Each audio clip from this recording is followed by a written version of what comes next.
Hello friends, నమస్తే. నేను మీ రవీందర్. అందరూ బాగున్నారా? అందరూ బాగుండాలి, అందులో నేను ఉండాలని కోరుకుంటూ అయితే కొంచెం ఖాళీ టైం దొరికిందంటే మనం ఖాళీగా అయితే ఉంటాం కదా, ఏదో ఒక పని చేస్తూనే ఉంటాను నేను.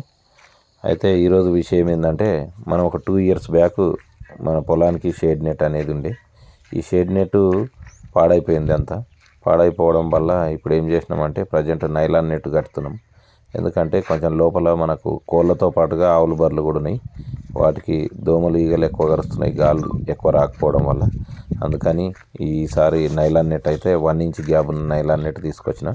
నైలాన్ నెట్ అయితే కట్టిన. ఈరోజు కింద నేల భాగంలో ఒక 1/2 feet లోపలికి పెట్టేసి పైన బైండింగ్ వైర్తో మంచిగా గుంజి కట్టేసేసినాం. ఎందుకు కట్టినామంటే ఈ కోడి పిల్లలు అనేటివి బయటికి వెళ్ళిపోతున్నాయి.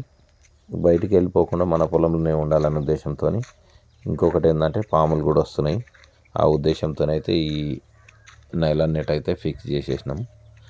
ఇంకా ఏ విధంగా ఉందో కామెంట్ చేయండి ప్లీజ్. అదేవిధంగా నా ఛానల్ను సబ్స్క్రైబ్ చేయండి, షేర్ చేయండి, లైక్ చేయండి. మీరు లైక్ చేయడం వల్ల ఇంకా మంచి మంచి వీడియోస్ చేస్తూ ఉంటాను. Bye friends.